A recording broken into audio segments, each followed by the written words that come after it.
Dans la poursuite de résolution d'une équation différentielle, nous allons prendre un exemple précis, cette fois-ci, qui portera sur le refroidissement d'un système, et plus particulièrement le refroidissement d'un réservoir d'eau. Je crois que j'ai dû prendre un réservoir de 50 litres hein, pour essayer de décrire cette équation. Donc on vous dit que la température de ce réservoir est gérée en fonction du temps. D'accord? Donc c'est un réservoir initialement à 80 degrés Celsius qu'on va mettre dans une pièce à 20 degrés Celsius. Donc forcément on va mesurer l'évolution de la température qui va forcément descendre. Ok, donc pour essayer de comprendre l'évolution de cette température, on va essayer de suivre une loi. Donc c'est la loi de Newton. Si vous allez sur Internet, vous allez retrouver que la loi de Newton est donnée par la relation suivante. Alors, je ne vais pas l'expliquer aujourd'hui, ce n'est pas le but. Hein. Simplement, on va essayer de l'utiliser pour ramener à cette équation différentielle. Cette équation, justement, qui ressemble étrangement à ce qu'on a vu précédemment dans le cours.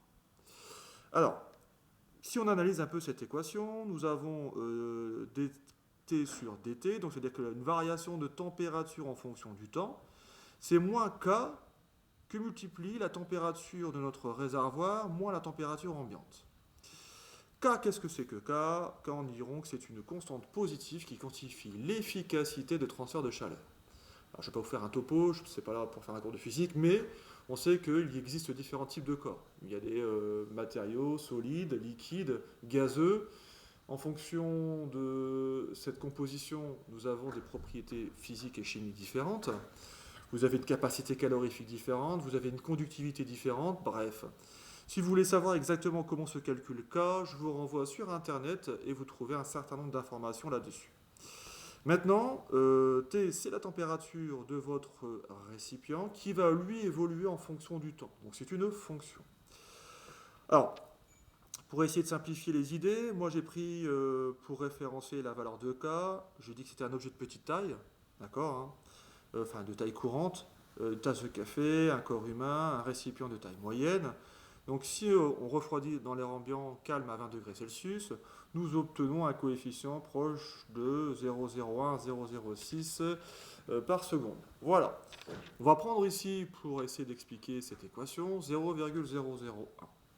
Je vous dis, comment naissent les équations? On va partir de cette loi. Première question, on vous demande de retrouver cette équation ici à partir de ceci. On y va. Donc on sait que pour moi, la variation de température en fonction du temps est donnée par cette équation. Ok.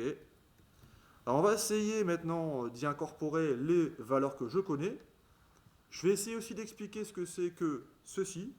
On dira que dès qu'on parle de différentiel en fonction de notre variable, c'est une dérivée. Donc ça, c'est la dérivée de la fonction température. Et pour moi, ceci, c'est la fonction température. D'accord hein. Tout le reste, c'est la formule qui nous l'a dictée. Voilà. Alors maintenant, on va essayer d'y incorporer les valeurs que moi je connais, à savoir 0,01 et la température ambiante. Ok. Donc si je développe le calcul, alors pour faire plus simple, le ty, enfin le t', t, je vais le noter y', d'accord hein, et le t, je vais le noter y, d'accord. Ok, on y va. Hein. Donc ici, on a moins k, donc moins 0,001 que multiplie y moins la température initiale ambiante de 20 degrés Celsius. Enfin, je parle l'initiale de la pièce.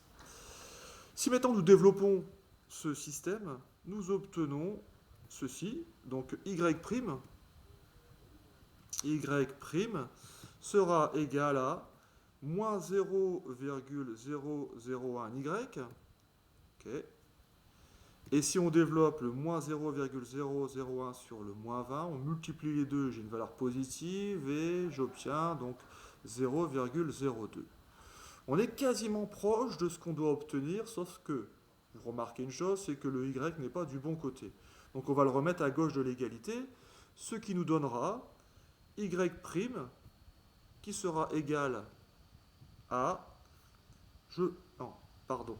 Je passe le y de l'autre côté. Hein. Je passe ceci de l'autre côté de l'égalité, plus 0,001 y, et on aura l'égalité à 0,02. j'obtiens exactement ce que je souhaitais voir apparaître, cette équation différentielle. D'accord, hein, et nous connaissons maintenant le mode de résolution. C'est-à-dire que, en maths, ce qu'on essaye de faire dans un système, c'est de calquer au modèle de résolution. Pourquoi?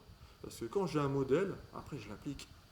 Et je connais les étapes. J'en ai 4, je les fais une à une. D'accord? Maintenant, on va essayer dans une prochaine vidéo de structurer chaque étape.